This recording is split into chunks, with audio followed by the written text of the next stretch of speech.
Bonjour à tous, bienvenue sur ce format replay, un format dans lequel je vous invite à découvrir un ancien épisode du podcast, un épisode qui a déjà été diffusé il y a plus ou moins longtemps. Si vous l'avez manqué, vous le découvrirez.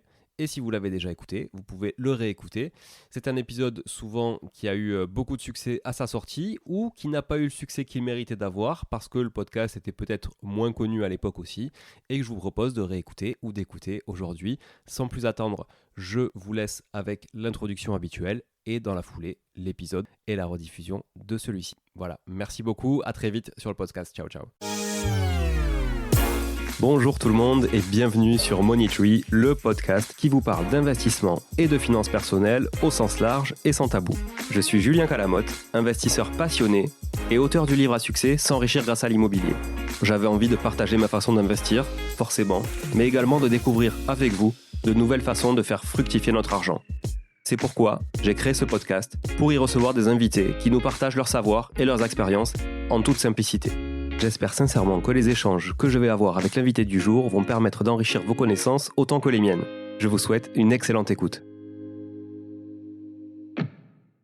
Bonjour à tous, bienvenue sur cet épisode de Money Tree, l'épisode du mercredi. Donc l'épisode du mercredi, vous le savez, c'est avec un invité, je vous le répète toutes les semaines, mais comme il y a des nouveaux aussi chaque semaine, je répète souvent les choses, donc désolé pour les habitués. Aujourd'hui, j'ai le plaisir de recevoir Théodore Froissart. Salut Théo. Salut Julien, merci de m'accueillir chez toi. Je t'en prie, effectivement je t'accueille chez moi parce qu'en ce moment je tourne beaucoup d'épisodes à la maison comme je suis en plein travaux et je dirais qu'il faut que je reste à peu près là souvent pour gérer les artisans. J'ai montré à Théo, là c'était un peu la... Bon voilà, c'est toujours un peu la pagaille, il faut passer derrière eux. donc voilà, j'enregistre pas mal d'épisodes à domicile. Et on n'a pas de soleil en plus parce qu'il fait un temps de chiotte ces derniers temps, c'est un truc de fou. En ce moment à Toulouse c'est catastrophique. Voilà, catastrophique, clairement. Aujourd'hui on va parler d'un sujet que j'ai jamais traité sur le podcast, qui est un sujet franchement sur lequel je connais pas grand chose, qui m'interpelle quand même, c'est la location de voiture. La location de voiture, alors en tant que particulier dans un premier temps, après tu nous parleras évidemment des problématiques de professionnalisation, etc. de cette activité, mais le concept c'est quoi aujourd'hui ? C'est j'achète un véhicule, je le mets en location comme ça, c'est-à-dire que je l'achète mais il n'est pas pour moi en fait, je m'en sers pas et je fais vraiment un business de la location de véhicules. Mais peut-être tu vas te présenter aussi avant d'abord. Oui bien sûr. Alors bonjour, moi c'est Théodore, j'ai 25 ans, j'ai toujours voulu investir depuis quand même assez longtemps. Dès l'école d'ingénieur je voulais vraiment investir. Et CDI en poche il y a 1 an et demi, j'ai commencé par faire un peu d'immobilier. Donc je me suis lancé dans l'immobilier et j'ai acheté un premier appartement. Et je voyais passer des vidéos sur YouTube de la location de véhicules et c'est quelque chose qui m'interpellait. Et moi j'aime quand même bien le monde de la voiture, je bricole dessus, je sais tout réparer et tout ça. Et je me suis dit pourquoi pas tenter avec ma voiture perso. Donc au départ j'allais au travail avec ma voiture perso. Et bon, j'avais la possibilité de prendre le bus. Donc je me suis dit je vais le mettre sur une plateforme qui s'appelle GetAround, pour ne pas la citer. Et ça a pris de suite. C'était en mai de l'année dernière et j'ai fait 460 € dès le premier mois avec un véhicule qui était loin d'être exceptionnel, de plus de 10 ans. Bon, il était propre, c'était une Golf 6. De fil en aiguille, je me suis dit ça peut être intéressant et voilà, je me suis lancé dans l'activité. Ok, Golf 6, putain, c'est Golf 6 plus de 10 ans déjà. Moi je suis à la rue complet. Hein. Mais ça va vite. J'avais une Golf 3 à l'époque, hein, mais je vois très bien à quoi ça ressemblait, les 1, les 2, etc. Mais après j'étais déconnecté quoi. Voilà.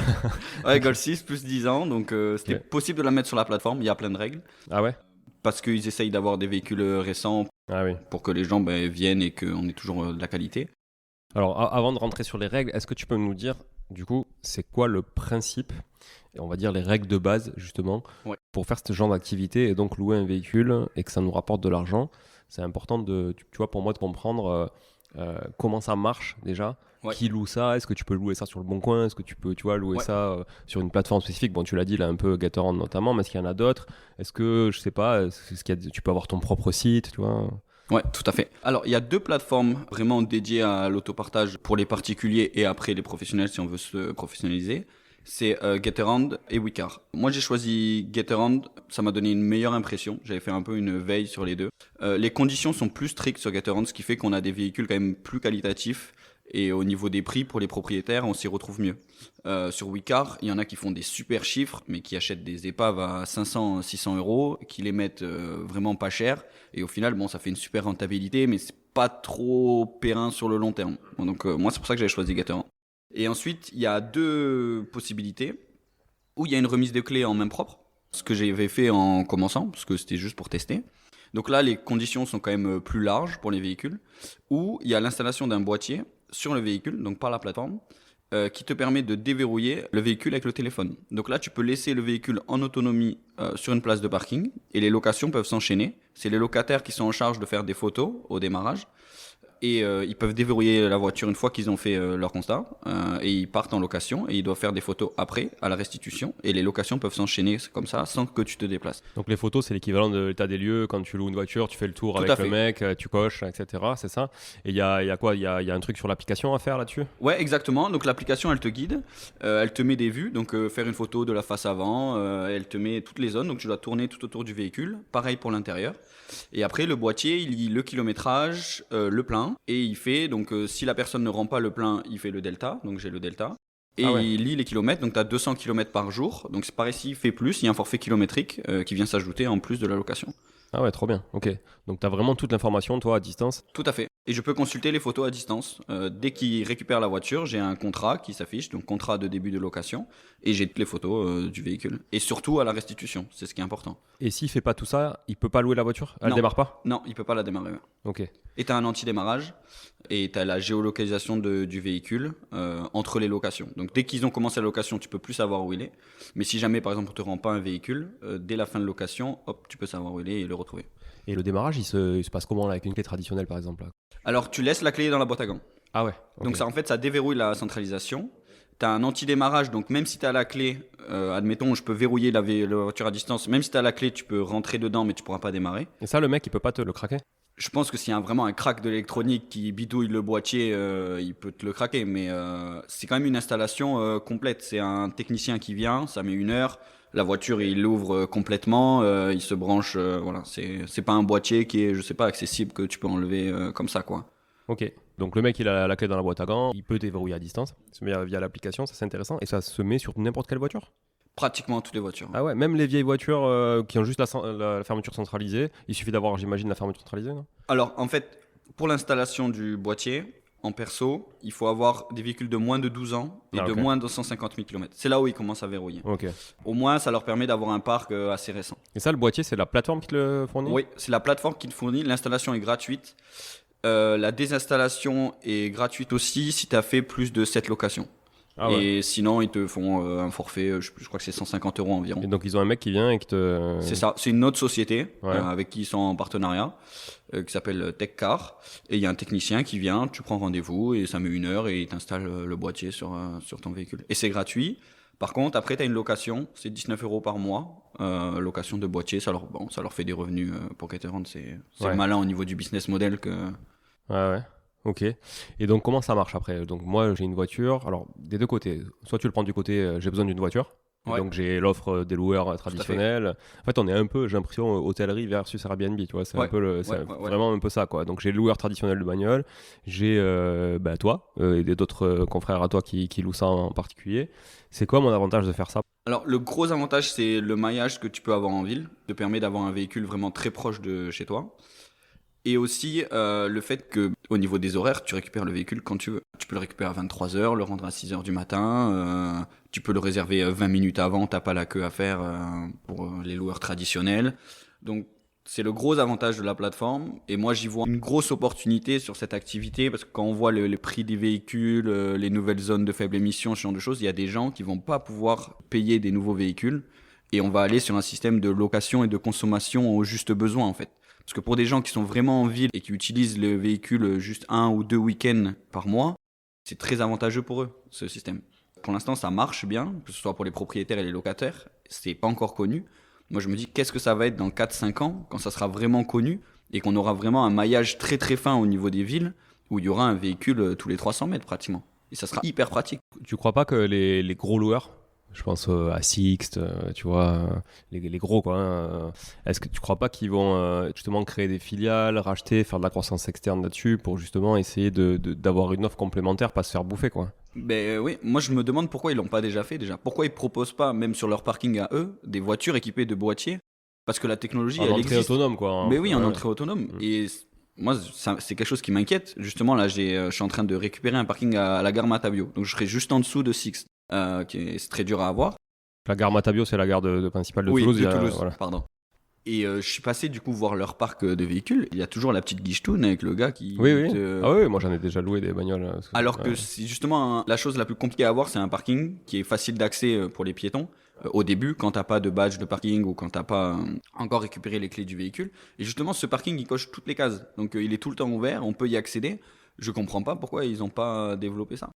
Moi, je vois carrément l'intérêt, moi, en tout cas, pour la partie besoin utilisateur. Donc, j'ai besoin de louer une voiture, effectivement, flexibilité, comme tu dis, maillage hyper local, hyper diffus. Donc, du coup, ça permet d'avoir une voiture un peu partout, quoi. Là où tu as toujours une offre. J'imagine que quand tu sur l'applicateur, tu cherches une bagnole, tu as peut-être une carte qui te dit où sont les voitures. Ouais, donc ça, c'est comme les scouts, en fait, hein, comme les scooters électriques aujourd'hui qui sont loués dans les villes. Okay. Mais tu vois, par exemple, les scouts, il me semble qu'il n'y a pas de particuliers qui font ça, c'est que des boîtes, tu vois, qui ont mis des flottes de scooters et qui les entretiennent, comme les trottinettes. T'as pas un particulier qui loue sa trottinette, tu vois. Ouais. Ben, comme les voitures, c'est Cities. Oui. Mais là, c'est que des petites voitures. Là, pareil, c'est très professionnel. Je sais même pas comment on peut y rentrer au niveau particulier. Mais alors, toi, tu loues ta voiture. Le mec, il peut aller partout ? C'est illimité ? Il peut aller partout en Europe. Il y a quelques pays qui ne sont pas autorisés. J'ai pas la liste exacte. Tu peux aller en Espagne, en Portugal, en Italie. Donc tu peux aller partout. T'as une tarification adaptée ou pas ? Non, même pas. En fait, ce qui drive la chose, c'est le contrat d'assurance, qui est un contrat d'assurance loueur avec la plateforme. Et c'est eux qui te donnent les possibilités. Donc tu as plein de listes de pays. Et toi, c'est toi qui détermines tes prix, donc j'imagine, en fonction du marché. Oui. Tu peux nous dire comment justement tu détermines tes prix, c'est quoi le modèle économique derrière, et qu'est-ce qui peut faire la différence entre un prix et un autre prix pour une voiture équivalente, tu vois ? Tout à fait. Au niveau des prix, il y a ce qu'ils appellent, ils te conseillent en fonction du modèle de véhicule que tu rentres, que tu peux moduler. Et ensuite, ils ont ce qu'ils appellent les prix intelligents. Donc, en fonction de l'offre et la demande, ils changent automatiquement les prix, les week-ends, les jours fériés et tout ça. Ouais, c'est vraiment comme Airbnb, quoi. C'est vraiment comme Airbnb. Et après, donc moi, en fonction des véhicules et en fonction de l'emplacement aussi, ça joue beaucoup. Je module le prix en fonction du niveau de finition, en fonction de la demande que je vois, en fonction des saisons, parce que c'est très saisonnier comme Airbnb. Donc là, par exemple, on arrive sur la haute saison. Donc là, j'ai beaucoup de demandes, donc tu peux te permettre de mettre un peu au-dessus en prix. Si des fois, je vois que je suis un peu plus creux, je baisse un tout petit peu. Voilà, tu t'adaptes et tu peux faire une veille. Tu regardes l'application, même en tant que propriétaire de véhicule. Tu as un mode locataire, tu switches et tu peux faire une veille sur les véhicules autour de toi. C'est assez bien fait. Ok. Combien ça se loue, du coup, une voiture Alors, combien ça coûte déjà, une voiture qui a les minimums de critères requis, on va dire ? Ouais. Combien ça se loue ? C'est quoi aujourd'hui ton recul d'expérience ? Parce que tu vas nous dire, toi, c'est quoi tes exemples perso ? Parce que tu en as eu une, puis deux, puis trois, etc. Donc, comment tu as fait ? Tu as appris de tes erreurs, j'imagine, sur la première. Moi, je suis curieux de savoir comment tu as démarré, quoi. Ok. Il y a plein de questions. Ouais, bien sûr. Ça se loue. Alors, bon, pareil, ça dépend des saisons. En basse saison, en revenu propriétaire, on va plus être sur du 20 € au jour. Sur Toulouse, parce qu'il faut remettre en compte sur la zone. Je sais que sur Paris, ils ont des chiffres qui sont quand même beaucoup plus élevés. Après Toulouse, on reste sur les mêmes chiffres que d'autres grosses villes françaises comme Marseille, Lyon, Bordeaux. Donc on est à peu près à 20 € jour propriétaire. Ce prix, il faut quand même le décortiquer parce que le locataire va pas payer 20 € jour, il va payer beaucoup plus cher. Il y a 10% de frais de réservation de plateforme et la grosse partie, c'est l'assurance. Donc il y aura pratiquement 10 ou 15 € d'assurance sur une location de 20 € au jour. Donc en gros, grosso modo, le locataire paye le double que ce qu'a réellement le propriétaire. Et en haute saison, on peut monter à 40, 45 €, voire 50 € au jour pour le propriétaire. Ça, c'est quoi comme type de voiture ? Alors ça, c'est pour... Alors oui, il y a les toutes petites citadines. Moi, j'en ai pas. J'ai fait le choix de pas en avoir. Déjà, il y en a beaucoup. C'est ce qu'il y a de plus rentable parce que c'est des véhicules qui, à partir de 6 000 € à peu près, rentrent dans les critères d'obtention du boîtier. Mais c'est des locations qui sont souvent très courtes et ça demande beaucoup de travail. Donc ça demande d'enchaîner entre deux locations. Si par exemple un locataire ne nettoie pas le véhicule, faut pouvoir être réactif, y aller ou avoir une équipe de nettoyage pour y aller. Donc au final, c'est très rentable par rapport à l'achat du véhicule, mais c'est des locations qui demandent beaucoup de travail. Ensuite, il y a les citadines. Donc j'ai une Polo en citadine qui marche très très bien, et une Opel Corsa qui est à Aix aussi, à Aix-en-Provence. Donc ça marche très bien. Et après, il y a les berlines. Donc j'ai une Golf 7 et une 308 en berline. Et un secteur qui marche très bien, c'est les SUV. Donc un 2008 en SUV. Donc après, comme c'est quand même une Polo en citadine, j'arrive à la louer très bien, parce qu'elle est bien finie, elle a tout niveau de finition. L'Opel Corsa Aix-en-Provence, l'avantage c'est qu'il n'y en a pas beaucoup des voitures. et on arrive à bien la louer alors que c'est une voiture lambda, quoi. Même niveau de finition, elle est récente, elle rentre dans les critères, mais elle a rien d'exceptionnel comparé aux autres. C'est quoi le minimum requis pour avoir une voiture qui est quand même quali? Enfin, je veux dire, bon, tu vois, aujourd'hui tout le monde a la clim par exemple, j'imagine. Voilà, mais est-ce qu'il y a des options comme ça, tu vois? Est-ce qu'un GPS intégré c'est du plus? Est-ce que tu vois, un Apple Car c'est du plus? Enfin, Ouais. est-ce qu'il y a des trucs comme ça? Oui, bien sûr. Clim obligatoire. Et après, tout ce qui est radar de recul, ça vient en deuxième. Et ensuite, on a Apple CarPlay. Un radar de recul, c'est aussi pour te protéger à toi. Oui, Ouais. pour les sinistres.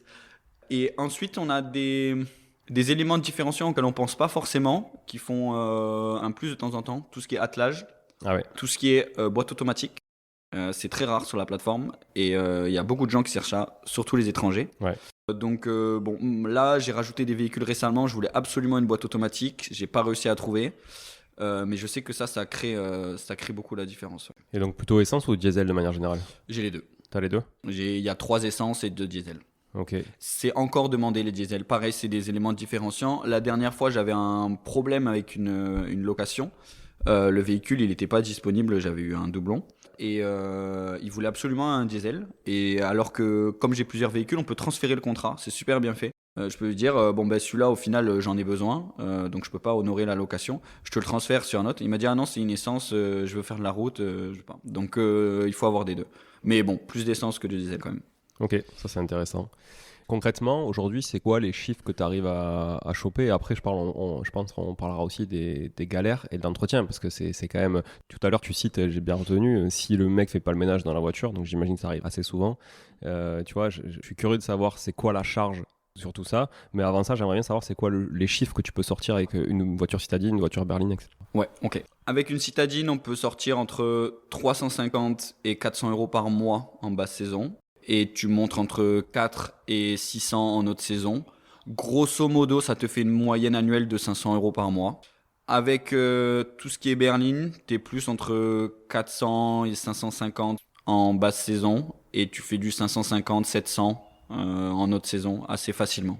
Et en matière de taux d'occupation, Théo, du coup, on se parle de quoi? Parce que c'est un critère qui est vachement important aussi, tu vois, dans la location courte durée dans l'immobilier. Donc là, j'imagine que c'est pareil, parce que tu dis par exemple, avec l'Apollo, tu fais 500 euros en moyenne par mois, mais ça veut dire que c'est combien de jours ça? C'est loué combien de jours pour faire 500 euros par mois? En basse saison, on est sur un taux d'occupation d'environ 60-70%. Et en haute saison, juillet-août, on est vraiment à 80-90%. C'est pratiquement tout le temps plein. Il y a des locations, il y a une demi-heure d'écart des fois entre les locations. Donc ça rentre et ça repart direct. Et là, t'es un peu dans la merde si le mec est en retard, du coup. S'il est en retard, je suis énormément dans la merde, mais ils sont prévenus. Et il y a des pénalités de retard. Si jamais il est responsable de l'annulation de la location suivante, il faut le demander à Gatorand, mais il peut être dédommagé, il peut payer la location d'après. T'es noté d'ailleurs? C'est un truc, tu vois, Oui, j'imagine, oui. ouais. T'es noté, très important. Comme pour le podcast, demande à chaque fois 5 étoiles, c'est hyper important. Ça aide énormément au référencement, on n'en a pas parlé. Il suffit que tu aies une mauvaise note et tes voitures, elles descendent dans l'application. Pareil, si tu annules des locations, faut pas dépasser 4% de taux d'annulation. Si tu dépasses, tu commences à être moins bien référencé. C'est quelque chose qui est hyper important et je vois un impact direct. Une fois, j'ai eu un 4 étoiles, elle descend. Et ça, par contre, même au niveau annulation, par exemple, j'ai eu un problème sur un boîtier, sur la Golf, où il déverrouille pas la voiture. Donc j'ai dû avoir une intervention technicien et j'ai perdu 3-4 locations comme ça. Et du coup, mon taux d'annulation est monté et j'ai galéré les 2 semaines après à louer la Golf. J'ai vraiment galéré. Et je regardais, elle avait vachement descendu alors qu'avant, elle était deuxième sur la zone.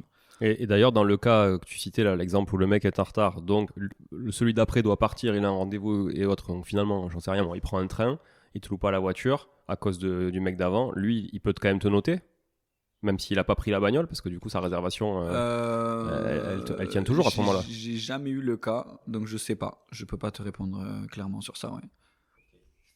Ok. Combien ça coûte justement, par exemple, si tu prends une citadine, on va dire ce qui est le plus abordable? Ouais, on va prendre par exemple l'Apollo. Je l'ai acheté 6008. C'est comme l'immobilier, il faut bien acheter. Il faut pas avoir peur de bouger, se déplacer. Je suis allé la chercher à Paris. Là, l'Apollo encore aujourd'hui, elle part à 8000 euros facilement. Donc il faut voir que c'est quelque chose qui se déprécie le véhicule. Donc il faut très très bien acheter pour pouvoir s'en sortir et faire une petite plus-value ou ne pas perdre sur la valeur du véhicule. Parce que sinon, même si les rentabilités sont énormes, on est entre 50 et 60% de marge nette, ça abaisse la rentabilité si on fait pas ça. Comment tu fais pour acheter des véhicules aussi en dessous du marché? Putain, moi, à chaque fois, j'ai perdu du pognon, un monstre avec mes bagnoles. C'est comme l'immobilier, il faut connaître les modèles. Faut pas avoir peur d'acheter des choses qui sont en panne ou il y a besoin de changer, je sais pas, un élément de carrosserie ou des petites choses. Quand on a les contacts, après, c'est pareil, les carrossiers, les artisans, on sait que là, c'est 2 000 € moins cher et que ça coûte 600 € à réparer et on a une voiture neuve.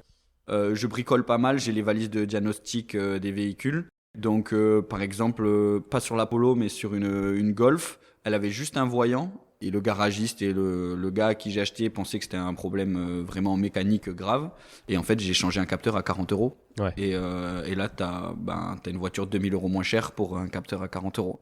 Donc, quand tu connais, quand tu maîtrises un peu, que tu bricoles, il faut se mettre des alertes, il faut être organisé, il faut être réactif, il faut aller chercher à Paris, à Bordeaux, il faut y aller. Okay. Et ça fait la différence. Donc là, tu payes celle-là 6 008. Ouais. Tu fais des travaux quand tu achètes? Celle-là, même pas de travaux, ils étaient pressés. Ok. Pas de travaux. Non, pas de travaux. Petite négo sur le prix, elle était à 7 200. Est-ce que tu la pimpes un peu pour la louer ou tu la loues en l'état direct? Non, nettoyage complet avant. Ouais. J'ai acheté tout le matos nécessaire, shampouineuse, les produits, rénovation un peu des plastiques et tout ça pour mais pas d'ajout. Là, tu mutualises tes coûts sur tous les, Tout à fait. Les véhicules que tu as, ça te permet d'amortir plus facilement le truc. Et ok, donc là tu achètes 6 008. Ça, c'est une voiture que tu loues combien en moyenne? T'as du recul là? T'as combien de temps de recul? Oui, celle-là, je l'ai achetée en juillet juillet 2022 de l'année dernière. Ouais, ok, donc t'as quasi un an de recul. J'ai bientôt un an de recul. Et alors, ça a donné quoi sur cette année? Ça se loue très très bien. J'ai pas les chiffres exacts, mais je suis pratiquement à 500 € là, de moyenne. Donc t'es à 500 € par mois? Oui, brut. 500 € par mois brut, donc ça fait 6 000 € par an. Oui. T'es quasiment à 100% de rendement brut. Oui. On va dire, je sais pas, vite fait, je le fais de tête, mais 90%, on va dire. Ouais, c'est ça. 90% de rendement brut, c'est monstrueux. Oui. On dirait un mec qui essaie de vendre une arnaque à la crypto. Tu sais. Ouais. Non, mais ça fait un peu ça, quoi. Gros rendement, ça fait, rendement 10% par mois, pas par an, etc. Voilà, tiens. Ok, franchement, c'est énorme. C'est énorme. Là, j'ai fait le tableau hier. Là, ça me donne envie d'arrêter l'épisode et d'aller acheter une voiture. Il y a des problèmes, c'est du boulot. On va, bon, c'est du brut, c'est du brut. Alors, c'est du chiffre d'affaires. Okay. C'est du brut, ouais, c'est du chiffre d'affaires. Là, je suis à 47% là, brut, alors qu'on n'a pas fini l'année là. Ok. Donc c'est énorme. Et là, c'est la haute saison, donc ça va. Oui, donc là, si tu arrêtes déjà maintenant ton année, c'est-à-dire que tu pars en vacances et tu fermes tout et tu mets tes voitures au garage, tu as déjà fait 47% alors que tu n'as même pas fait la moitié de l'année. C'est ça, j'ai actualisé les chiffres hier. Là. Ok. Sur ton parc, c'est tout ton parc. Non, sur la Polo. Sur la Polo. Mais grosso modo, c'est à peu près pareil. Ok, donc ça c'est cool. Maintenant, on va arrêter de rêver un peu. Dis-moi, qu'est-ce que tu enlèves là-dessus, quoi? Parfait. Alors, il y a l'assurance. Il y a 2 solutions d'assurance. Soit tu es en perso et tu payes une assurance, donc tu prends le minimum, tu prends un tiers pour assurer ta voiture entre les locations. Donc vol et brise-glace sur les parkings. Pourquoi tu prends un tiers? Parce que après c'est l'assurance Gatorand qui va prendre en charge le reste? Oui, pendant les locations, c'est l'assurance Gatorand qui prend en charge. Donc tu n'as pas besoin de prendre une assurance globale pour ta voiture. Le but, c'est de prendre le minimum quand tu es en perso. Mais s'il arrive un truc quand tu as les garé, par exemple, parce que l'inconvénient je trouve de ce fonctionnement-là par rapport à un loueur qui a un parking qui est fermé, sécurisé et tout ça, où tu vois, là toi potentiellement elle peut être garée dans la rue, la voiture, en fait. Tu n'es pas obligé d'avoir un parking ou un garage. Et du coup elle est plus sujette à des rayures, des trucs, des mecs qui tamponnent et qui se cassent. Comment ça se passe là s'il arrive des trucs vis-à-vis de l'assurance? Si c'est pendant une période de location, c'est l'assurance de Gatorand. Non, mais en dehors d'une période. C'est de l'assurance perso. Et là, au tiers, du coup, c'est pas un peu dangereux parce que si t'as un mec qui vient et qui te fout un gros coup de clé, un mec qui pète un scooter dedans mais qui se casse, tu vois, toi tu le revois le lendemain. Moi, ce que je pense, c'est un tiers maxi. Donc vol, bris de glace et du coup tous les incidents causés à la voiture. Ok. Même si tu n'identifies pas la personne, ça marche? Même si tu n'identifies pas la personne. Après, je t'avoue, je suis pas très calé. Bien sûr. Après, le risque quand tu fais ça, c'est que des fois, quand même, je l'utilise, par exemple pour l'amener au garage, pour aller la laver et tout ça. Et là, si je rentre dans quelqu'un, je suis pas remboursé au niveau du véhicule. Et si tu la plantes tout seul non plus? Si je la plante tout seul, non plus. Okay. Donc voilà. Okay. Mais bon, ça permet de gagner. Là, par exemple, sur celle-là, je suis à 46 € d'assurance. 46 € par mois? Par mois, tout à fait. Ok, donc on va dire 600 € quoi. Ouais. Par an. Alors que j'aurais été à 60 € par mois en tout risque. Ok. Tu fais un peu le gagne petit là, hein, vu le rendement quand même. Oui, mais bon, ça joue, multiplié par le nombre de voitures, ça joue. Ok. Ouais, donc 550. Ok, donc là, déjà sur les 6000, il me reste 5450. Je fais le calcul en même temps. Ouais, bien sûr. Ensuite, il y a le parking. Donc moi, ce que j'aime faire, c'est une location vraiment quali, clé en main, place de parking dédiée. J'utilise les parkings YesPark. Ça permet d'avoir la télécommande du parking sur le téléphone. Donc au moins, les gens, ils sont en totale autonomie. Ils n'ont pas à chercher la voiture, parce qu'il y en a qui laissent les voitures dans des zones où les places de parking sont gratuites, mais du coup, ils la replacent jamais au même endroit entre les locataires, donc ils doivent chercher le véhicule. Donc moi, c'est place de parking dédiée. Ils ont tous les messages qui défilent avec le lien de la télécommande pour le parking. Donc là, on est sur 56 € par mois sur ce parking-là. Ça varie entre 40 et 110 € les parkings en fonction de la zone sur Toulouse. donc 670 € par an, quoi. Et du coup, cette appli, le mec qui loue ta voiture, ou la femme qui loue ta voiture, est obligé d'installer l'appli YesPark pour accéder au parking. Non, YesPark, c'est assez bien fait, c'est un lien. Ils cliquent sur le lien, ça ouvre une page web et ils ont ouvrir la grille. Ouais, ok. Je voulais pas trop qu'ils enchaînent le téléchargement d'appli, c'est pas forcément apprécié par les gens. Au niveau expérience client, c'est chiant, quoi. Ouais. Moi, je le vois sur les Airbnb, dès que tu commences à être trop compliqué, les mecs ils t'appellent et du coup ça te bouffe du temps à toi, quoi. Exactement. En fait, ils ont fait je suis membre du programme Gateron Entrepreneur et ils ont vraiment travaillé au niveau de l'équipe Gateron avec des partenaires. Et en fait, ils ont développé ça vraiment pour la location de véhicules avec YesPark. Et justement, la problématique, c'était on ne veut pas retélécharger une appli pour pouvoir ouvrir la place de parking. Donc là, c'est un simple lien internet qu'ils reçoivent par message. Ils cliquent, ça ouvre une page web et ils peuvent ouvrir le parking avec ça. Ok, excellent. Et en plus, c'est bien fait. C'est une page web avec la photo du parking. Tu peux remettre, il remémore le numéro de place et tout ça. Ok. Bon, ça c'est hyper fluide, c'est cool. Donc là, je suis à 4780 sur les 6000 initiaux.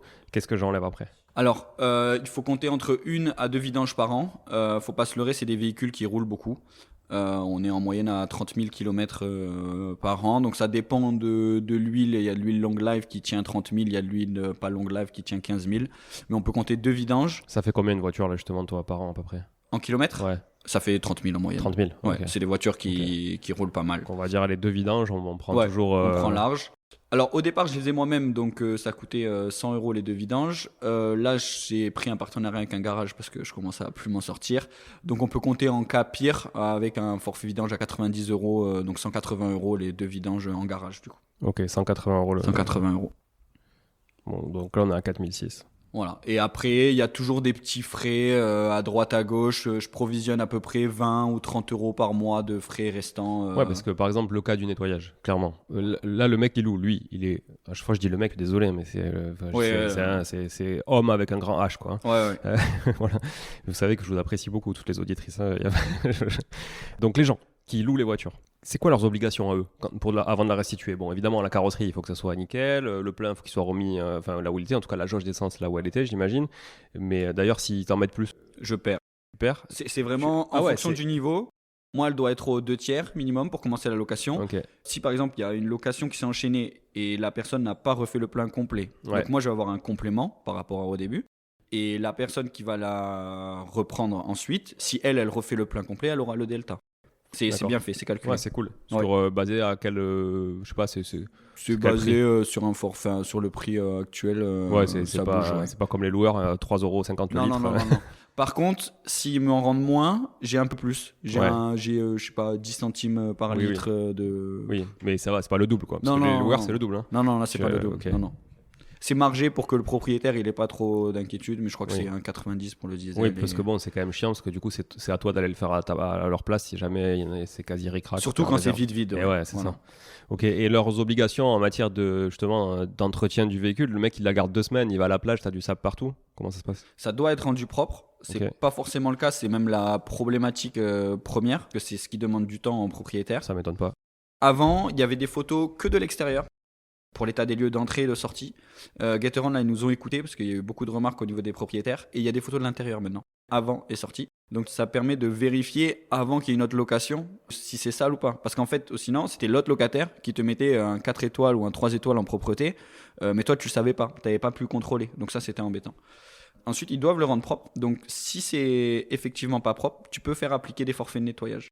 Donc je le rentre pas en frais le nettoyage parce que si c'est pas fait, j'ai c'est 10 € un nettoyage léger jusqu'à 50 € un nettoyage complet intérieur extérieur. Tu fais quoi avec 10 €? Tu fais rien avec 10 €? Ah bah 10 € c'est vraiment quand il reste des miettes. Hein. C'est pour te dédommager du déplacement. De passer l'aspirateur, quoi. Voilà, Ouais, exactement. ok, d'accord. Exactement. Okay. Parce que quand tu vois les car wash et tout, combien ils te facturent, hein, Oui. c'est quand même. C'est rien, 10 €, mais bon, en général le plus courant c'est du 20 €. Et c'est l'intérieur que les gens ne font pas. Parce que l'extérieur, tu vas au rouleau, c'est assez facile. L'intérieur, ils le font pas forcément. Ouais, puis c'est vrai que les aspirateurs dans les stations de lavage sont pas terribles aussi, c'est toujours un peu chiant. Et puis voilà, c'est le plus compliqué.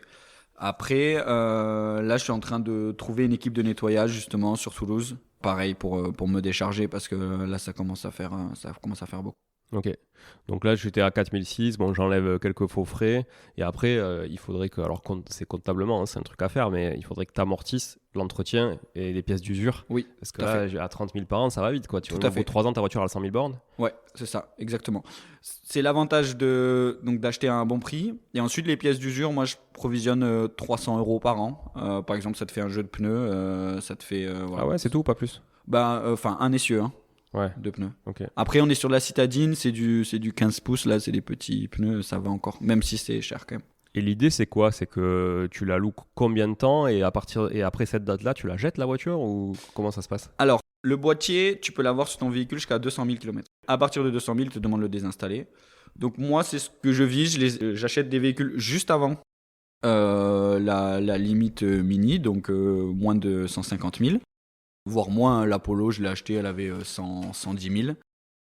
Et je les utilise jusqu'à 200 000 environ. Voilà. Et pour les utilitaires, tu peux aller jusqu'à 250 000. Et qu'est-ce que tu en fais après? Après, tu les revends. Et ça permet de... Alors, tu as plusieurs choses. Tu as une plateforme Getaround interpropriétaire. Si jamais il y a des gens qui sont intéressés et que tu veux le vendre avant les 200 000, où du coup, le boîtier est déjà installé et tout ça. Ça permet de gagner du temps parce qu'au niveau de l'installation des boîtiers, il n'y a pas énormément de techniciens et du coup, ça peut prendre 1 à 2 semaines pour installer le boîtier. Donc là, tu as déjà tout équipé, tu as déjà le boîtier, donc ça, c'est pas mal. Et après, tu revends et ça te permet de faire un apport pour racheter un véhicule plus récent ou refaire un financement. Si tu veux faire un financement, on pourra en parler et des choses comme ça. Donc là, contrairement à l'immobilier, par contre, quand tu revends moins cher forcément que quand tu as acheté. Pas tout le temps. Quand même, quand tu as mis 200 000 bornes à la bagnole, ou 100 000 de plus, oui. C'est quand même... Oui. En fait, là, je suis en perso. En pro, les conditions sont plus compliquées pour avoir des véhicules avec du Getaround. Au lieu que ce soit 12 ans, les véhicules doivent avoir moins de 8 ans. Et au lieu que ce soit 150 000 km, ils doivent avoir moins de 120 000 km. Et pour passer en pro, il faut avoir 3 véhicules qui cochent les cases. Donc là, je viens de rajouter 2 véhicules, la 308 et le 2008 qui cochent les cases. Et comme je veux passer en pro, je compte revendre l'Apollo à la fin de la haute saison pour racheter un véhicule qui coche la case pour le professionnel. Et du coup, là, ça fera 1 an d'utilisation. Elle aura pris des bornes, mais 7500, 8000, ça partira. Si tu achètes bien, tu t'estimes que tu perds pas beaucoup d'argent, du coup, tu peux ne pas en perdre si tu vends tous les ans. Ouais, si tu vends tous les ans, en 1 an d'exploitation, tu peux limiter la casse. Parce que sinon, il faut, ce que j'explique souvent aux clients sur l'immobilier, c'est-à-dire que tu as le rendement à court terme, mais tu as la rentabilité de l'investissement à échéance. Et quand tu enlèves cette moins-value, effectivement, et que tu la relies sur le temps, ça te vient impacter ton rendement aussi. Quoi. Après, on ne peut pas faire ça sur tous les véhicules. Quand tu commences à grossir, après, tu vas chercher des financements chez des concessionnaires directement. Tu fais du leasing.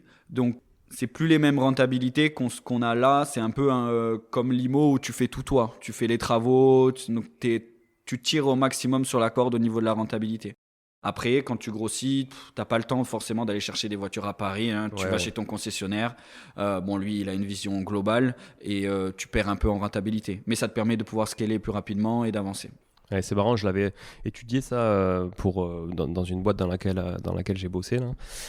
Je l'avais étudié parce qu'on avait des magasins qui voulaient justement louer des véhicules aux clients parce qu'il y avait des trucs un peu encombrants à apporter, tu vois, et lourds. Et donc les clients souvent disaient ouais, mais bon, moi je peux pas les récupérer.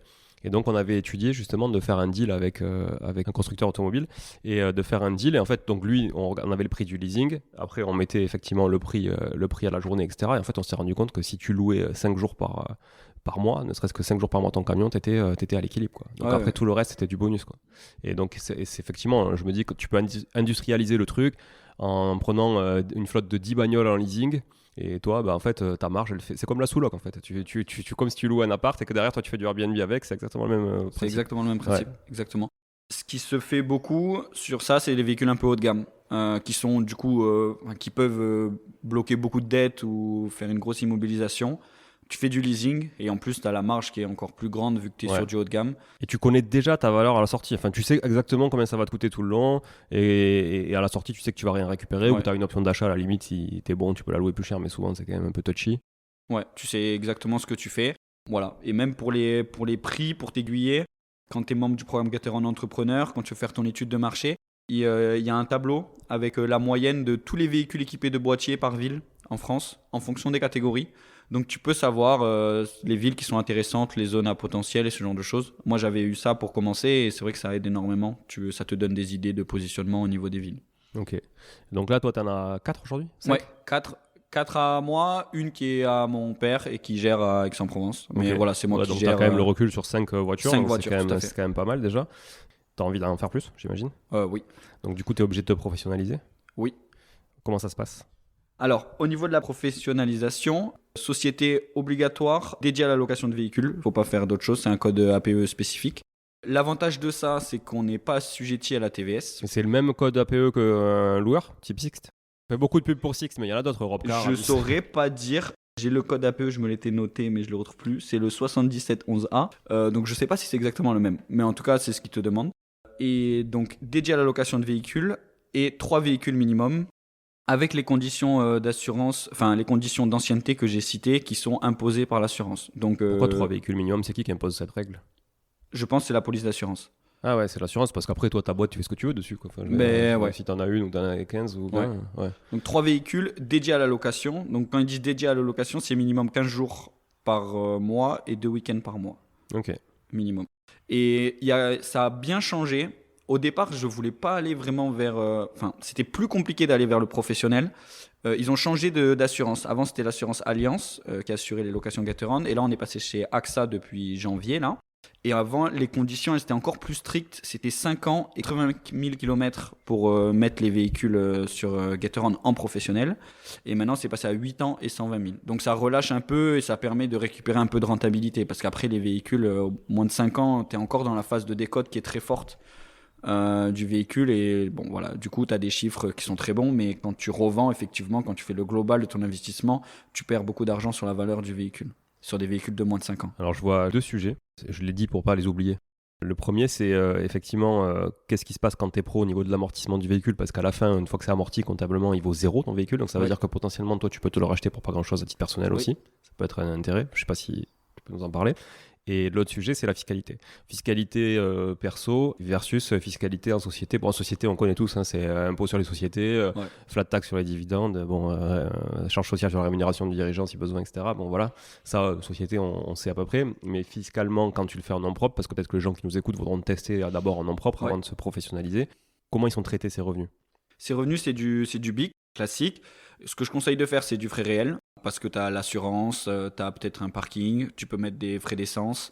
Donc il y a quand même beaucoup de charges au niveau de la location qui font que c'est souvent plus intéressant de faire des frais réels que d'utiliser l'abattement forfaitaire. Et ça vient se rajouter du coup sur les revenus perso, enfin sur la tranche d'imposition du foyer. Donc ça dépend de votre situation, mais moi par exemple j'ai un travail salarié, j'ai un LMNP qui tourne. Et j'ai cette activité en plus, donc je suis quand même sur une tranche d'imposition qui commence à faire assez mal.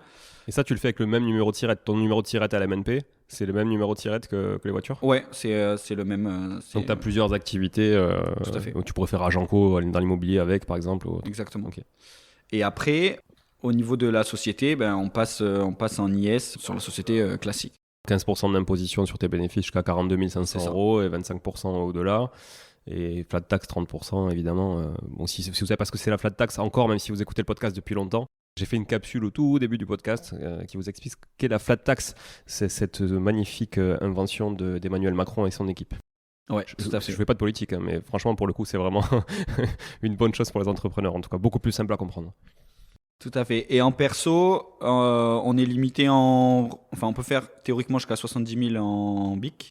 Sur cette activité-là. Ouais, c'est-à-dire sur cette tu activité-là. mélanges pas les autres activités Ouais. qui rentrent dedans. Okay. Exactement. Mais au-dessus de... Bon, le plafond, il bouge, mais en général, c'est 8 000 € à peu près. On a les prélèvements sociaux qui viennent se rajouter en plus. 8 000 € Ouais. Par quoi? Par an. Par an? Ah ouais. Donc, ça fait... en 2 véhicules, tu dépasses déjà, quoi. Prélèvements sociaux, c'est 17,2%. 17,2, ouais. Exactement. CSG, CRDS, ok. Donc, voilà. T'es calé quand même en fiscal. Ouais, j'essaye. J'ai pris une petite fiche. Hein. C'est bien, c'est bien. J'ai pris une petite fiche. Non, on voit que tu es un bon contribuable. C'est bien. Bon, parfait. Ah bah oui, j'ai fait la déclaration d'impôt. Là, c'est vrai qu'on est juste dans la période, là, effectivement. Okay. Donc, voilà. Et donc en société, mon autre question, c'était effectivement, en société, tu achètes un véhicule, il s'amortit. Quand tu achètes, moi j'ai un véhicule sur une société, je l'amortis. Et donc au bout de 5 ans, je pense que c'est peut-être sur 5 ans, tu amortis un véhicule. Je crois que c'est 5 ans, ouais. Je pense que tu peux pousser à 7, mais à mon avis, c'est un peu tendu. Donc tu amortis sur 5 ans. Donc pour ceux qui ne le savent pas, l'amortissement comptable, je ne suis pas comptable, mais vous achetez un truc, on va dire 10 000 €, vous amortissez ce bien sur 5 ans. Donc ça veut dire que tous les ans, vous allez amortir, ça vous fait moins de 2 000 € comptablement de charge en fait, qui vient. Alors que vous ne les perdez pas en trésor, mais on dit que le matériel se déprécie. Donc ça veut dire qu'au bout de 5 ans, ça vaut 0. En fait, normalement, vous le jetez à la poubelle. Mais bon, évidemment, les entrepreneurs, ils ne jettent pas à la poubelle et ils se le récupèrent pour eux, souvent. Donc, est-ce que ça, c'est envisageable dans ce cadre-là ? Je pense que c'est envisageable. Déjà, rien que dans le choix des véhicules, j'essaye de me positionner en tant que locataire et j'essaye de me faire plaisir aussi. C'est-à-dire, est-ce que les gens aimeraient louer cette voiture et se sentent bien avec cette voiture ? Est-ce qu'elle est plaisante à conduire ? J'avais essayé, par exemple, j'ai rien contre Renault, mais j'avais essayé un Renault Capture. J'ai fait non, c'est pas possible. Je déteste Renault. J'aime pas du tout. Ouais, voilà. J'ai dit, je peux pas louer ça. Il y a aucun plaisir de conduire. Pourtant, c'est des véhicules qui ont des super rentables parce que c'est quand même assez demandé, pas trop cher. Et du coup, ils cochent les cases d'assurance. Donc, c'est quelque chose que j'ai pas réellement étudié, mais je pense que c'est possible, comme pour tout. Et si je peux me récupérer quelques petits véhicules sympas pour moi à la fin, oui, bien sûr. Ok, cool. Bon, j'espère qu'on n'a pas perdu trop d'auditeurs avec Renault, désolé. Hein. Ouais. Mais en plus, en vrai, j'ai eu une Renault Laguna, tout ce qu'il y a de plus horrible. Là, je vais encore perdre plus d'auditeurs. Non, blague à part, c'est vrai que j'aime pas trop le logo, en fait, c'est mon côté marketeur, même si on refait un peu là, mais voilà, je trouve ça un peu massif, un peu, voilà, pas très fin. Mais bon, bref. J'imagine que quand tu es professionnel comme ça, l'idée c'est aussi, comme les gros loueurs en location courte durée, d'avoir sa propre plateforme de réservation, de squeezer un peu ou pas, parce que c'est pas forcément squeezer, mais c'est venir aussi en complément d'un Gatorand, parce que toi finalement tu peux augmenter ton prix. Est-ce que ça c'est possible, c'est envisageable? Parce qu'il y a des gens qui le font, d'avoir leur propre site de réservation? Oui, tout à fait. Moi, c'est quelque chose vers quoi je veux tendre. Déjà, par exemple, avec une page Instagram où déjà je peux commencer à faire ma pub et j'essaye de faire de la monétisation. Donc ça, c'est déjà possible via la plateforme. C'est super bien fait. Prépare des liens exprès pour les réservations. Et tu peux faire sur Instagram, là, je fais des pages, je fais des petites publications où ils cliquent, ils peuvent directement réserver le véhicule, rentrer leur date et tout ça. Donc ça, c'est prévu même en perso. Mais après, ce qu'il faut voir quand on passe en professionnel, c'est une assurance de loueur. Donc par exemple, si on reprend les chiffres de l'Apollo où j'avais environ 50 € d'assurance par mois, pour la même voiture, on passerait sur une assurance dans les 200 €. Mais comme je vous ai décortiqué les prix, où on a par exemple 40 € pour mois, 40 € d'assurance et 10 € de frais de plateforme. Donc le locataire, il paye 90 €, mais au final, j'ai que 40 € pour moi. Quand on passe en professionnel, Gatorand reverse la part assurance, les 40 € au propriétaire. Donc au final, même si les assurances sont très chères, parce que c'est des assurances de loueurs, on arrive à l'amortir avec les locations et à arriver, en général, il reste toujours quelque chose, mais on arrive à moins cher qu'une location perso, enfin qu'une assurance perso. On arrive dans les 20-30 € par mois. Mais ça t'ouvre l'opportunité de faire de la location et du coup d'ouvrir une agence et d'ouvrir ton propre site en physique et d'avoir les deux. Et c'est pour ça que je trouve que Gatorand, ils ont vraiment compris le besoin. Et c'est vraiment axé entrepreneur parce qu'ils nous brident pas, ils nous bloquent pas. Et là, il y a des gens des entrepreneurs sur Paris et tout ça qui viennent de monter leur agence. Bon, ils sont gros, hein, ils ont 40 véhicules, mais ils peuvent faire les deux. Ils peuvent faire en perso avec l'assurance AXA Gatorand de la location sur leur agence et c'est une vraie assurance de loueur. Parce que là, par exemple, si je loue en dehors, parce que là maintenant je commence à avoir à chaque fois que j'ai une location, je me le note et j'ai un référentiel client que je garde pour après. Là, je sais exactement qui c'est qui en a besoin. Il y en a qui me louent tout le temps. Je pourrais leur dire, si vous voulez, on passe hors plateforme. Je me prends les 40 € d'assurance. Pour moi, on la loue à l'assurance, avec mon assurance perso. Mais le problème, si là, il y a un sinistre, il y a le malus. Et là, en plus, elles sont au tiers. Donc, je pourrais me dire, je je le mets en tout risque, je le loue hors plateforme, mais si je me prends un malus, que j'ai 4 contrats d'assurance, je me prends le malus sur les 4 contrats d'assurance, là je joue pas. Mais avec le contrat AXA Pro, c'est possible. Parce que c'est une assurance de loueur. Et c'est pour ça que c'est très cher d'ailleurs, mais il n'y a pas la notion de sinistre et de malus, bonus comme en perso. Ok, après oui, effectivement, on va dire l'autre enjeu, qui est le principal enjeu quant à ton propre site, bon, hormis le coût de développement du site, mais bon, à la limite aujourd'hui tu arrives à faire un truc pas trop cher, on en parlait avec Élise Ripoche dans des chroniques location courte durée, c'est la visibilité de ton site, comment tu vas drainer du trafic, en dehors de la fidélisation de tes propres clients, ça c'est la clé au départ, mais c'est assez facile, c'est comment tu vas aller faire de l'acquisition client, compte tenu des coûts d'acquisition aujourd'hui sur Internet, c'est hyper cher, moi qui suis très à l'aise avec le marketing digital, donc du coup, voilà, je pense que tu vas toujours avoir besoin, quoi qu'il en soit, des plateformes, c'est certain, parce que eux, ils ont un pouvoir de communication et un pouvoir de drainer des gens qui est quand même sans commune mesure par rapport à chaque site éclaté, quoi. Tout à fait, ça sera complémentaire. Et ça, je pense qu'ils l'ont bien compris. Et surtout que, en général, quand tu as des agences de location un peu en physique, tu passes sur des véhicules un peu plus qualitatifs. Et ça permet d'avoir des véhicules assez qualitatifs sur la plateforme, parce que dans tous les cas, ils sont mis sur la plateforme. Et ça permet de tirer vers le haut un peu les véhicules qu'il y a sur la plateforme. Ok, bon, très clair. Tu veux un petit gâteau fourré à la clémentine que tu m'as gentiment ramené de Corse. Allez, parfait, à la clémentine Corse. Donc merci, en tout cas c'est très chouette. T'es le premier invité qui m'amène un cadeau. C'est vrai ? Je te jure, j'ai fait 70 épisodes. Appel aux prochains invités, ramenez-moi un petit truc à bouffer. Hein. Voilà. Concours.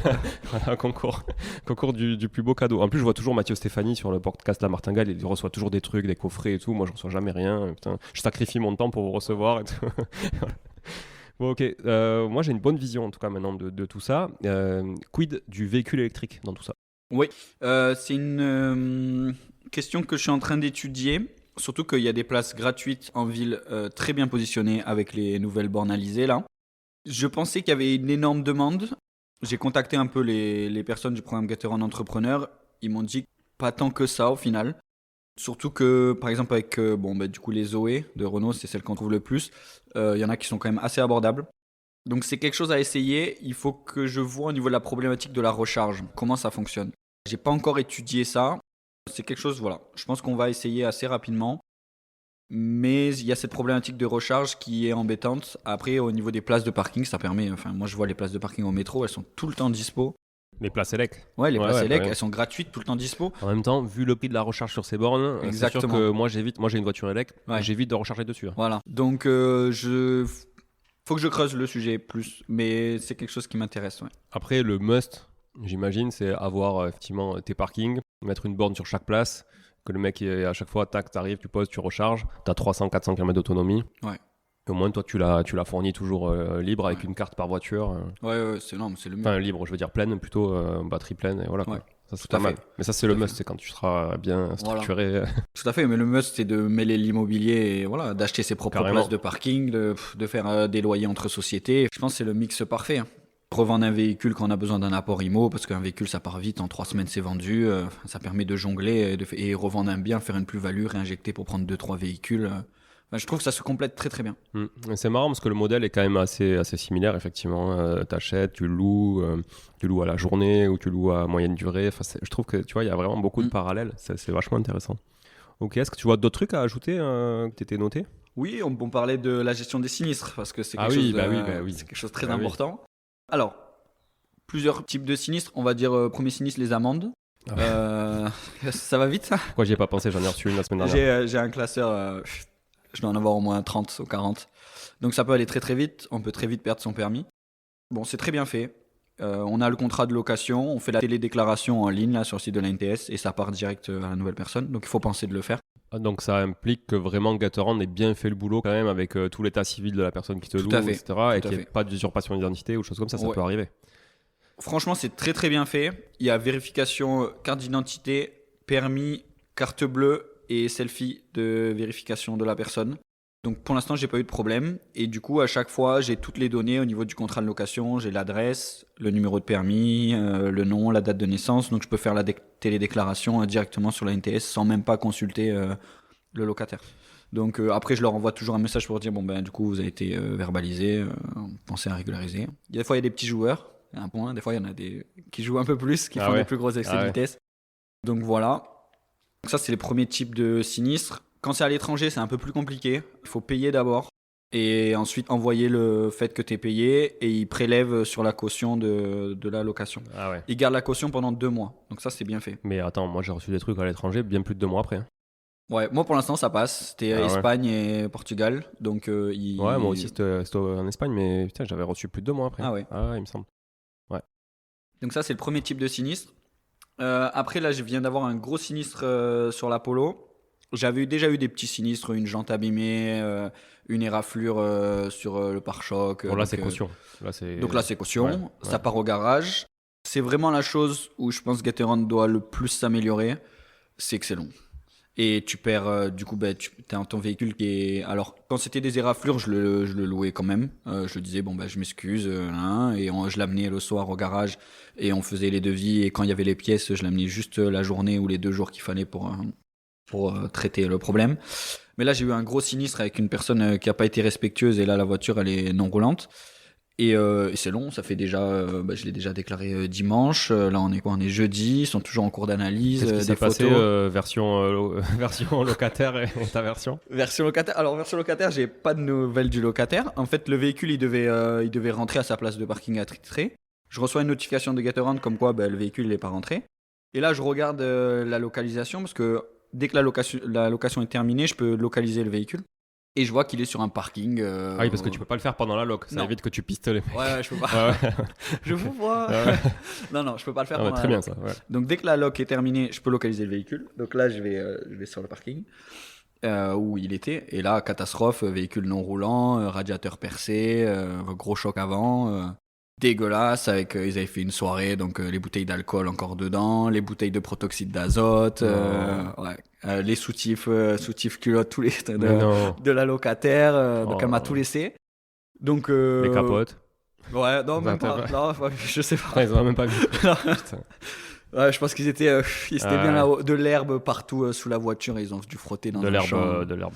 Non, de Ah, l'herbe ouais. d'un champ. Non, parce que sinon ça aurait pu te payer une partie. Ah ouais, là ça m'aurait fait. Là ça aurait été bien. Donc là j'ai déclenché le sinistre et voilà, c'est long, on est en pleine haute saison, ça va faire un gros manque à gagner. Donc voilà, bon c'est une assurance touriste avec Gateron. Ils bloquent combien là en caution? 900. En fait, c'est comme les loueurs, c'est 900 de base et ils peuvent payer plus cher l'assurance et ils ont moins de caution. Et là, elle avait pris la caution à 900. Et donc si c'est au-delà de 900, les réparations, comment ils font? C'est l'assurance. C'est l'assurance qui prend Ouais, le relais. qui prend le risque. Ouais, comme Airbnb en fait. Comme, l'assurance haute Ouais. d'Airbnb. Ok. Et ce qu'il faut voir, le passage entre Allianz et AXA, il y a Allianz, c'est eux qui avaient commencé avec Gateron. Donc ils avaient 3 ans d'ancienneté et ils ont quand même énormément augmenté la partie assurance au changement de contrat. Donc je pense que voilà, pour qu'ils puissent s'y retrouver justement à cause des problèmes comme ça où ça dépasse la caution. Là, c'est sûr que ça va dépasser la caution. Bah c'est sûr. Ouais. Donc ok. voilà. D'ailleurs, il y a un truc, tu vois, que moi j'ai trouvé hallucinant, parce que j'ai eu le même problème sur des Airbnb. Donc une fête, c'était alcool, saccagé, machin, etc. Tout était taché, dégueulasse, et des trucs pétés. Et donc il y avait une caution. Et en fait, la caution, autant te dire que c'est que là, il y avait 3000 € de dégradation à peu près. Et la caution, je crois que c'était 250 €, tu vois, parce que sur un appart, quand tu passes 2 nuits, voilà. Et Airbnb donc a activé l'assurance, parce que forcément c'était au-delà de la caution. Et donc en fait, ils ont même pas pris 250 balles à la meuf. C'est l'assurance qui a payé. Ah quoi. ouais, ok. Donc, alors que, tu vois, je me dis, putain, mais au moins prenez-lui, quoi, le minimum, la leçon. Non, ils lui ont rien pris, parce qu'elle a refusé, elle, de payer. Et parce qu'elle s'est fait dépasser, soi-disant, tu sais, elle a loué, puis elle a dit à une personne qui avait loué, qui a dit à une personne, elle avait 18 ans, tu vois. Ouais. Et ils sont arrivés à 10. Voilà. Forcément, elle maîtrisait plus rien, je le conçois. Ouais. Mais bon, après, c'est pas mon souci, moi, je suis pas là pour faire la police. Et donc, du coup, c'est l'assurance qui a payé. Et elle, en fait, ça veut dire quoi? Qu'elle peut recommencer du jour au lendemain, au Ah final. bah oui, elle a eu aucune leçon. Bah, Donc, bien sûr. Donc ça, c'est un peu dommage. tout à Je fait. sais pas si c'est le cas sur Gateron, s'ils leur ponctionnent quand même les 900, ou si, tu vois. Les fois où j'avais eu des sinistres, même plus petits, ils ont ponctionné à chaque fois. Mais là, ils ponctionnent. Mais si c'est au-delà, du coup, ça passe à l'assurance. Est-ce que c'est full assurance Ouais, ou est-ce que ça va... la fois c'était au-dessus de l'assurance, Ah ouais. C'était quand même, il fallait changer le pare-choc, c'était bien rayé Ouais. et enfoncé. Bon là, c'était pas du tout le même cas de figure. La dame qui m'avait loué cette fois-là, elle m'avait envoyé une photo. Excusez-moi, j'ai Oui, frotté oui. un plot en Ouais, milieu non. de location. Il y a encore des gens honnêtes. Voilà. Hum. Je lui ai dit bon, il y a pas de souci, on verra quand vous me la rendez et tout. Mais il y en avait eu quand même pour 1100 € quand même, parce qu'il y avait la jante aussi qui avait un peu frotté. Ok. Bon, super intéressant. Alors, si on veut démarrer aujourd'hui et qu'il y a quelqu'un qui nous écoute qui veut démarrer là-dedans, c'est quoi tes conseils? Même si, attention, c'est tes conseils à toi, c'est pas des conseils génériques, on ne dit pas à tout le monde de le faire, voilà. Mais toi, comment t'envisagerais de démarrer aujourd'hui si tu devais redémarrer compte tenu de ton expérience? Ouais, tout à fait. Je pense que la première chose, c'est de commencer avec son véhicule perso. Même s'il ne rentre pas dans les conditions d'obtention du boîtier, on peut mettre un véhicule, il y a des conditions, mais je ne les connais pas, sans boîtier, qui sont encore plus larges que pour le boîtier. Donc nettoyer son véhicule, le pimper un petit peu, le faire propre, le mettre sur la plateforme, faire des belles photos, c'est important. Et commencer comme ça avec une remise de clé en main propre, tester votre zone. Par exemple, nous sur Aix-en-Provence, au départ, on voulait la mettre à l'aéroport ou à la gare TGV. On a regardé, bon déjà les parkings étaient très chers et il y avait plein de voitures. Et là on s'est dit, c'est pas une voiture qui va se différencier des autres, c'est une petite Opel Corsa classique. Et au final on l'a mis à Aix-en-Provence, en ville, où il n'y en avait pas. Et ça marche super bien, il y a même des meilleures rentabilités que la Polo, parce qu'elle fait les mêmes chiffres que la Polo, mais c'est une voiture qui coûte moins cher. Donc tester avec son véhicule perso, en remise de clé. Des fois, il y a des zones, même si on a le tableur, par exemple Gateron Entrepreneur, que je pourrais communiquer à des gens s'ils le veulent, pour voir un peu les zones, combien on fait. Même si c'est pas dans la zone, ou la zone, des fois, les chiffres, ils sont pas si bons. Nous, sur Aix-Ville, les chiffres, ils étaient pas si bons que ça. Mais voilà, on sait pas trop pourquoi. Et nous, ça a très bien marché. Donc, tester sa zone. C'est quoi le principe Gateron Entrepreneur? Gateron Entrepreneur, c'est un programme où justement, tu as accès à ce genre de chiffres. Tu as accès à toutes les partenariats avec Gateron, donc tout ce qui est parking. Tu as d'autres solutions pour du financement, montage de société. Tu as plein de conseils comme ça. Mais ça, c'est quoi? C'est gratuit l'accès? Tout le monde peut y accéder? Ouais, c'est gratuit. Il suffit de le demander. Au niveau des conditions d'accès, moi, ils ne m'avaient rien demandé. Je crois qu'ils ont durci maintenant. Depuis, il faut au moins avoir un véhicule ou quelque chose. Enfin, je crois qu'il y a une petite règle maintenant. Mais c'est assez intéressant. On a un interlocuteur dédié, donc on peut lui demander les zones à peu près, comment ça va. Bon, il ne va pas te dire les chiffres exacts parce que c'est d'autres entrepreneurs, mais c'est très intéressant. Et ce que je peux conseiller aussi, il y a des groupes d'entraide de propriétaires, des groupes Facebook qui sont super bien, et on peut aller par ville ou national. Donc rechercher les groupes d'entraide, je pourrais donner les noms aussi s'ils veulent, pour pouvoir justement avoir des infos. Donne-les-nous.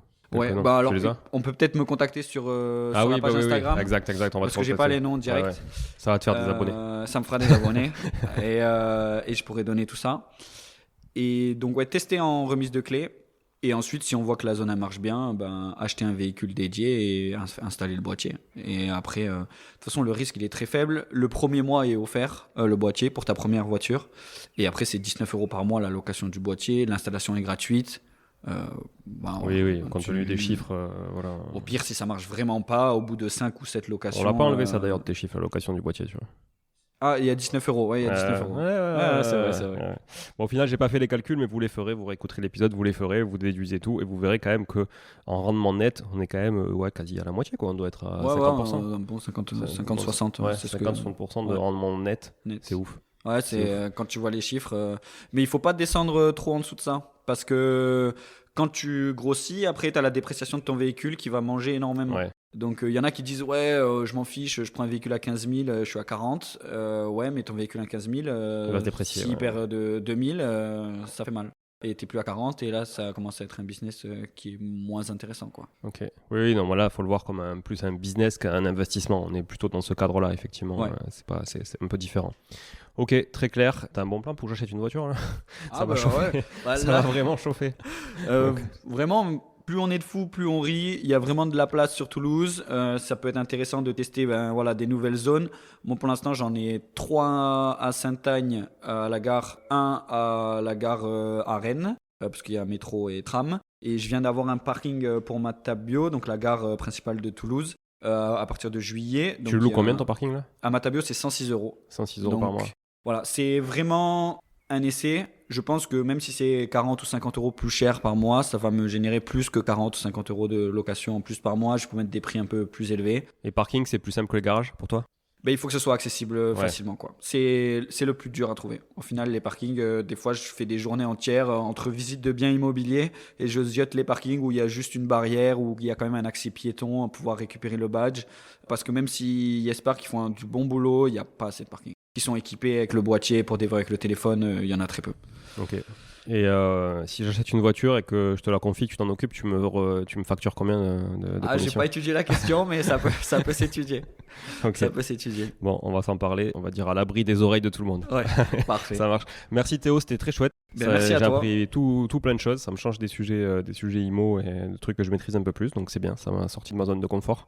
Merci. On peut te suivre sur Instagram. Oui, sur TF-du-bas, c'est un underscore, c'est ce que tu dis? Ouais, Non underscore. Location.